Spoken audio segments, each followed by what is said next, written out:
शांतिपूर्वक, बड़ी कठिनाइयां थी, बड़ी समस्याएं थी, लेकिन उन संपूर्ण समस्याओं का समाधान और भगवती की कृपा से संपन्न हुआ। इसका तात्पर्य यह है कि भगवती की आराधना करते समय आप किसी भी एक छोटे से आचरण को जीवन में अपना लो कि हमें ये करना है, उस आचरण से ही आपका भला हो जाएगा, कल्याण हो जाएगा। बहुत विस्तार हमको नहीं पता है, हम पूजा नहीं जानते, पद्धति नहीं जानते, नियम नहीं जानते, विधान नहीं जानते, तो हम पूजा कैसे करें? इस चक्कर में किसी पूजा को छोड़ना मत। शास्त्र का तात्पर्य यह है, जितना जानते हो करो।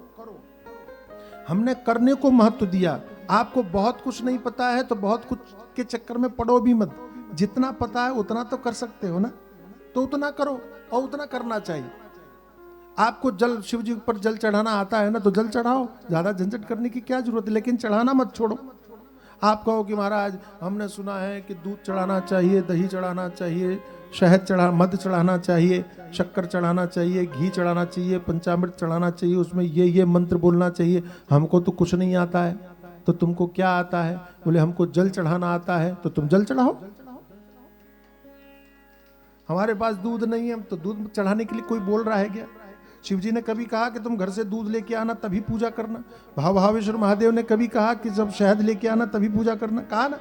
कभी नहीं कहा।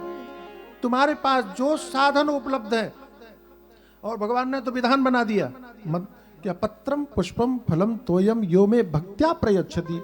आप कुछ नहीं जानते हो तो पत्ता लेकर के आ जाओ। संसार में कोई भगवान ऐसा है ही नहीं जो केवल पत्ते से प्रसन्न हो जाए, लेकिन हमारे भावेश्वर महादेव तो ऐसे हैं कि केवल बिल्व पत्र से प्रसन्न हो जाए। शालिग्राम तो ऐसे भगवान है कि जो केवल तुलसी के पत्ते से प्रसन्न हो जाए, एक पुष्प चढ़ा दो उसी पुष्प से प्रसन्न हो जाए। ये हमारे भगवान है, क्योंकि यहाँ केवल भक्ति को महत्व दिया गया और किसी को नहीं।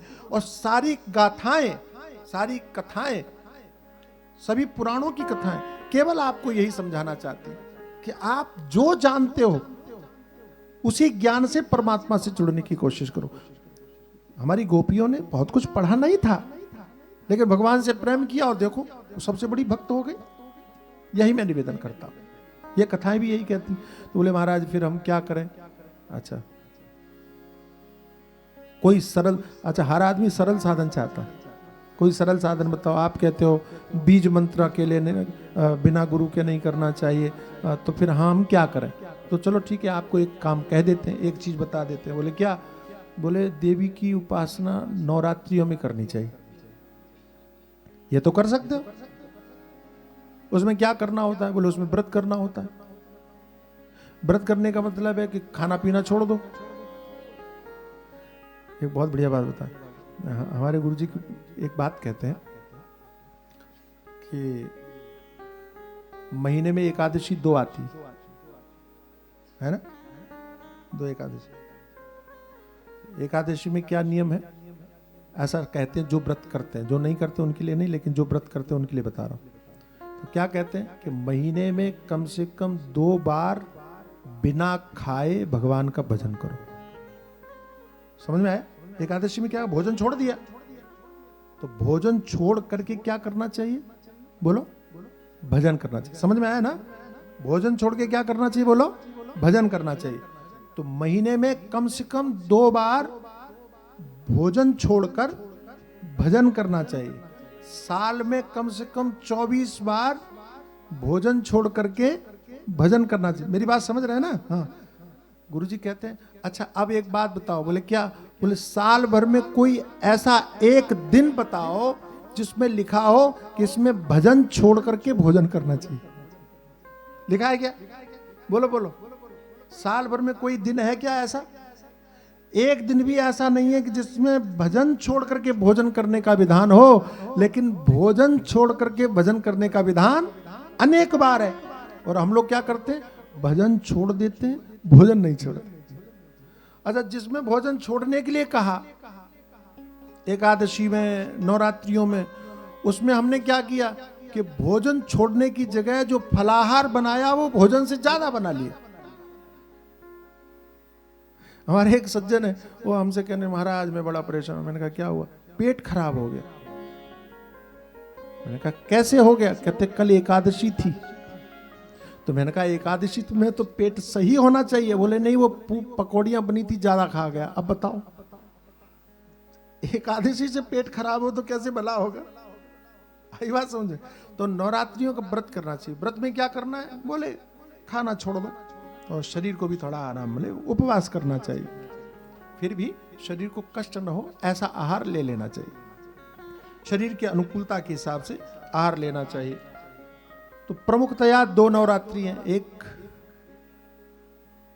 कौन सी बोलते हैं उसको, शारदीय नवरात्रि प्रमुख है, और दूसरी ये अभी आने वाली चैत्र की नवरात्रि। 2 नवरात्रियों में तो व्रत करना ही चाहिए। 2 गुप्त नवरात्रि भी हैं, यदि आप सुविधा समझते हैं तो उन गुप्त नवरात्रियों में भी व्रत करना चाहिए। एक माघ में, एक आषाढ़ में, ऐसा बताया महाराज। इसमें भी हमने सुना है कि कन्याओं को भोजन करवाना चाहिए। हाँ, कन्या पूजन करना चाहिए। कन्या कौन सी होती है हमें पता ही नहीं, तो कन्याओं का वर्णन किया।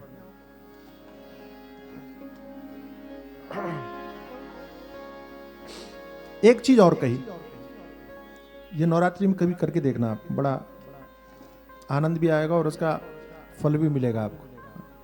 तो एक विधान किया कि नवरात्रियों में बढ़ते क्रम से कन्याओं को भोजन करवाना चाहिए।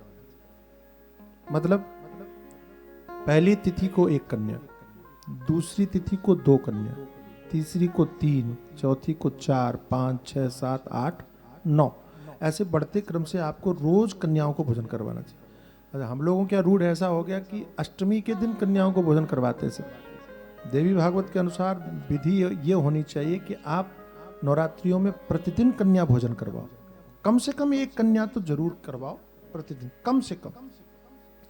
कदाचित ऐसा संभव नहीं हो पाता है तो आप नवरात्रियों की आखिरी 3 तिथियों में जरूर खिलाओ, सप्तमी, अष्टमी, नवमी, 3 तिथियों में कन्याओं को भोजन अवश्य करवाओ। ठीक है महाराज। तो कन्या कौन है? कुमारी कुमारिका तुषा प्रोक्ता द्विवर्षाया भवेदिह, 1 वर्षान कर्तव्या कन्या पूजा विधौ निप। 1 वर्ष की कन्या कन्या नहीं मानी जाती, इसलिए कभी भी 2 वर्ष से कम की कन्या को कन्या पूजन में मत बिठाओ, क्योंकि उसको गंध आदि का अनुभव नहीं है। तो कन्या बोले 2 वर्ष से ऊपर। 2 वर्ष की जो है उसको बोलते हैं कुमारिका, उसका नाम भी बता दिया। 9 कन्याओं, कई कन्या 10 कन्या है, उनका नाम भी बता दिया। मैं बोल देता हूं अगर आपको याद रह जाए तो 2 वर्ष की जो कन्या है उसको बोलते हैं कुमारिका, कुमारी बोलते हैं। 3 वर्ष की जो है उसको त्रिमूर्ति, 4 वर्ष की कल्याणी, 5 वर्ष की रोहिणी, 6 वर्ष की कालिका, 7 वर्ष की चंडिका, 8 वर्ष की शांभवी, 9 वर्ष की अगर कोई कन्या है तो वो दुर्गा, और 10 वर्ष की अगर कोई कन्या है तो वो सुभद्रा। 10 वर्ष से ऊपर की कन्या नहीं ली जानी चाहिए। कन्या केवल 2 वर्ष से लेकर के 10 वर्ष तक ही मान्य है, इन्हीं को कन्या माना गया और नहीं। कुमारी कन्या यानी 2 वर्ष की जो है उसकी पूजा करते हो तो क्या होता है? कुमारी पूजिता कुर्या दुख दारिद्र्य नाशनम, घर से दुख मिटेगा, दरिद्रता मिटेगी। अगर आप ऐसा चाहते हो कि घर से दारिद्र्य मिट जाए तो आपको 2 वर्ष की कन्या को पूजा करके खिलाना चाहिए। ये बढ़िया है। 2 वर्ष की कन्या कितना खाएगी? थोड़ा खा के ही तुम्हारी दरिद्रता मिटा दे तो इससे बढ़िया तो कुछ नहीं। उसकी पूजा करके उसको भोजन करवाओ। और शत्रु क्षयम धनायुष्यम बल वृद्धिम करोति भाई, शत्रुओं का क्षय भी करेगी, धन आयु बल की वृद्धि करेगी। इसलिए कुमारी कन्या यानी 2 वर्ष की कन्या को सबसे बढ़िया माना है, उसको जरूर खिलाओ। त्रिमूर्ति नाम की जो कन्या है वो धर्म अर्थ काम की पूर्ति करती है, धन्य धान्य का आगमन होता है, पुत्र पौत्र आदि की वृद्धि होती है। अगर ऐसा आप चाहते हो कि पुत्र पौत्र आदि की वृद्धि हो तो फिर आपको 3 वर्ष की कन्याओं को भोजन करवाना चाहिए, कन्या को भोजन करवाना चाहिए। और जो राजा विद्या विजय राज्य सुख की कामना करता है उसको कल्याणी यानी 4 वर्ष की कन्या का पूजन करना चाहिए। शत्रुओं का नाश करने के लिए कालिका का पूजन करना चाहिए, और धन और ऐश्वर्य आदि की प्राप्ति करनी है तो चंडिका का पूजन करना चाहिए। ऐसी अनेक हैं। दुख दारिद्र और संग्राम में विजय के लिए शांभवी। कोई कठिन शत्रु, ऐसे शत्रु हैं कि जिनको जीता नहीं जा रहा है और बहुत परेशान कर रहे हैं, ऐसे शत्रुओं से कोई व्यक्ति परेशान है, तो उसको दुर्गा नाम की जो कन्या है 9 वर्ष की, उस कन्या का पूजन करना चाहिए। और अपने किसी उद्देश्य की सफलता की पूर्ति करनी है, मनोरथ की सिद्धि करनी है, तो उसको सुभद्रा नाम की कन्या का पूजन करना चाहिए। और कोई रोग हो गया हो, रोग नहीं मिट रहा हो, उस रोग से छुटकारा चाहना हो, तो उसको रोहिणी नाम की कन्या का पूजन करना चाहिए। ऐसे बताया। बोले महाराज कन्या, कोई भी कन्या वर्ण कर लें कि कन्या में भी कोई भेदभाव है? बोले कन्या में तो कोई भेद नहीं है, लेकिन कुछ बातें ध्यान रखनी चाहिए, क्योंकि कन्या देवी का प्रतिनिधित्व कर रही है, भगवती का, साक्षात भगवती का प्रतिनिधित्व कर रही है। और भगवती मान करके हम जिसकी पूजा कर रहे हैं, वो कन्या वर्ण करने से पहले कुछ बातें जरूर समझनी चाहिए देवी भागवत के अनुसार। कौन कौन सी बातें? हीनांगी वर्जयेत कन्याम कुष्ठयुक्तावणांकिताम गंधस्मृत हीनांगी विशाला कुलसंभवाम जात्यंदाम केकराम काणीम कुरूपाम बहुरोमशाम सत्यजयोय संत्यजेन्द्रोगिणीम कन्याम रक्तपुष्पादिनांकिताम। जिस कन्या का वर्ण आप करने जा रहे हो कन्या पूजन के लिए, वो कन्या हीनांग नहीं होना चाहिए, कोई अंग कटा वटा ना हो, क्योंकि देवी का प्रतिनिधित्व कर रहे। कुष्ठ रोग से युक्त न हो, कोढ़ी ना हो। जो नहीं समझ में आया बता देना। कोई घाव ना हो उसको,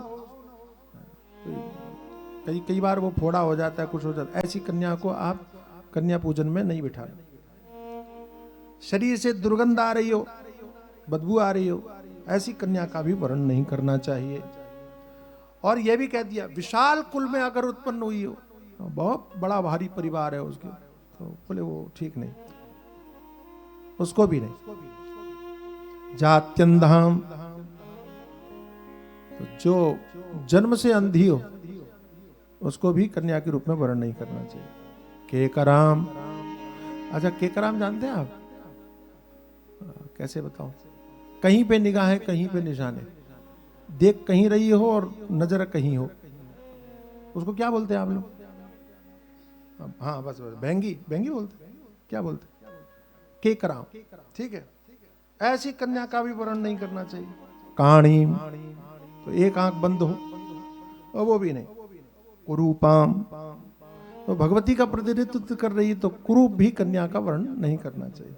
बहुरोमशाम, जिसको बहुत बाल हो शरीर पर, रोम बोलते हैं ना, रोम, वो भी वर्जित है, नहीं करनी चाहिए। और रोगी हो, बीमार हो, बुखार से पीड़ित हो, जुकाम हो गया हो, ऐसे उस समय पर तो कम से कम वर्ण नहीं करना चाहिए। और क्षामाम, बहुत दुबली पतली हो एकदम, आजकल ट्रेंड चला है बिल्कुल लकड़ी की तरह, बोले ये भी ठीक नहीं। गर्भसमुद्भूताम, बड़ी झंझट है, क्या क्या पता लगाओगे आप, लेकिन हम बता देते हैं भैया जो लिखा है। समय से पहले पैदा हो गई हो, 9 महीने में तो समय होता है ना, लेकिन आजकल तो बच्चे कई बार ऐसा होता है ना कि 7 महीने में जन्म हो गया, डॉक्टर लोग ऑपरेशन कर देते हैं ऐसे। तो समय से पहले अगर उत्पन्न हो गई हो तो वो भी कन्या के रूप में वर्ण नहीं करना चाहिए। और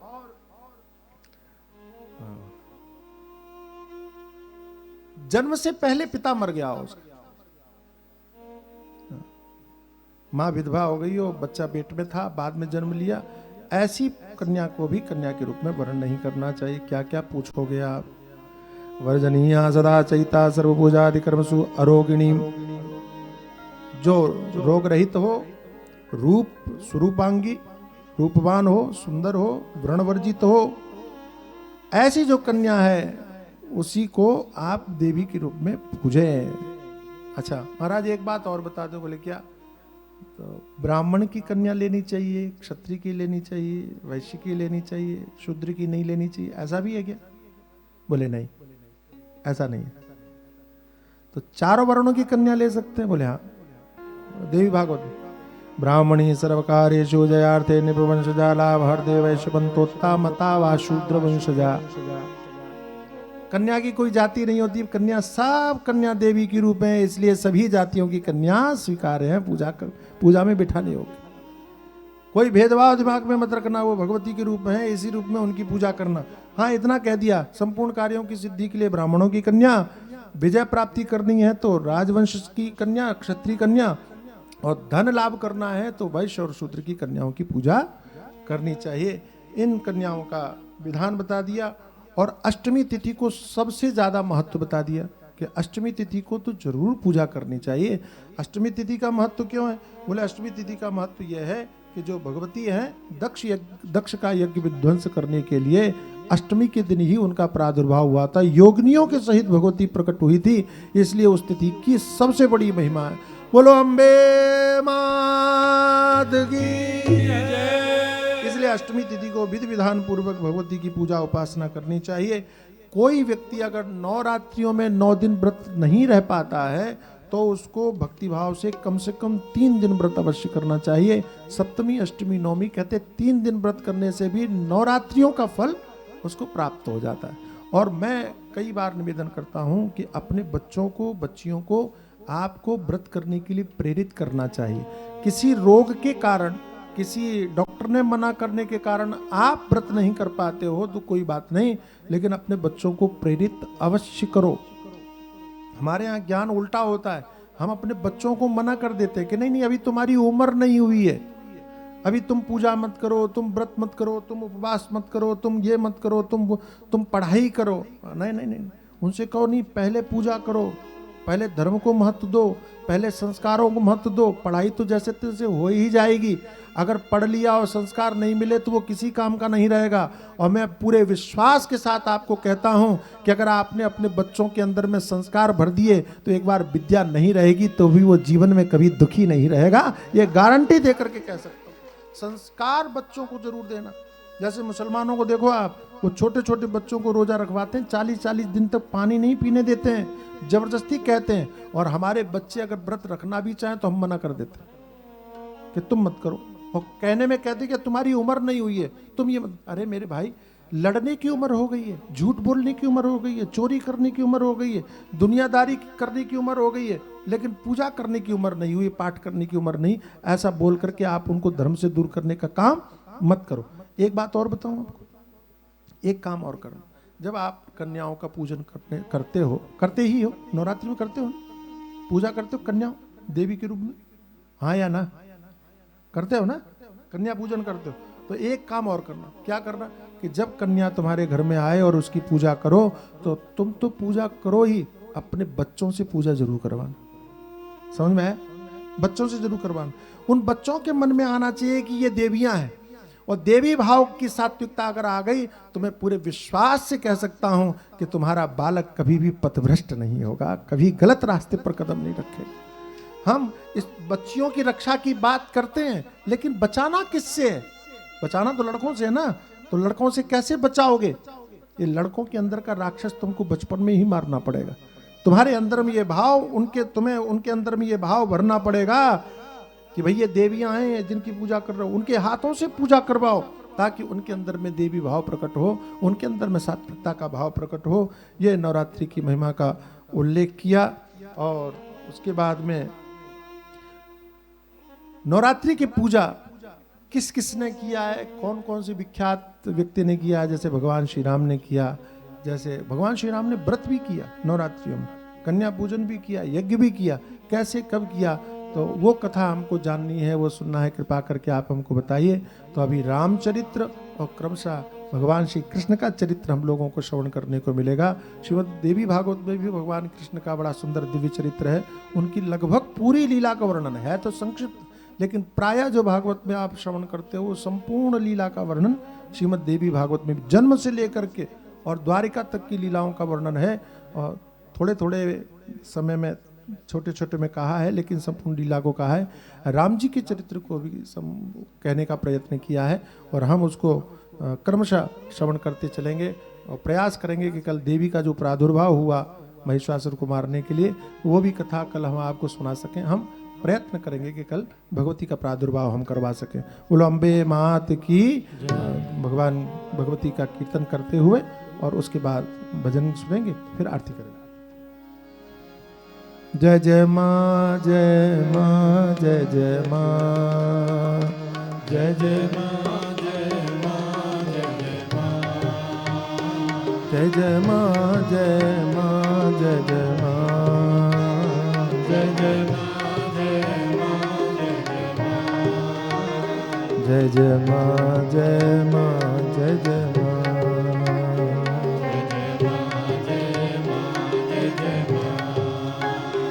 जय जय माँ जय माँ जय जय माँ। भाव से प्रेम से आनंद से गाइए।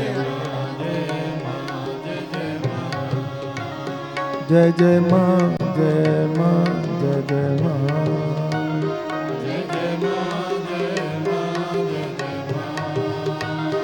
जय जय माँ जय माँ जय जय माँ जय जय माँ जय माँ जय जय माँ जय जय माँ जय माँ जय जय माँ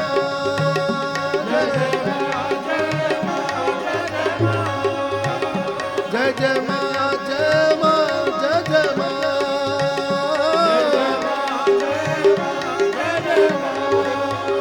जय जय माँ जय माँ जय जय माँ जय माँ जय जय माँ जय जय माँ जय जय माँ जय माँ जय जय माँ जय जय माँ जय माँ जय जय माँ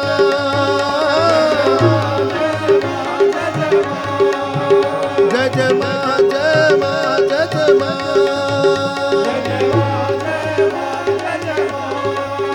जय जय माँ जय माँ जय जय माँ जय माँ जय जय माँ जय जय माँ जय माँ जय जय माँ जय माँ जय जय माँ जय जय माँ जय माँ जय जय माँ जय जय माँ जय माँ जय जय माँ जय जय माँ जय माँ जय जय माँ जय जय माँ जय माँ जय जय माँ जय माँ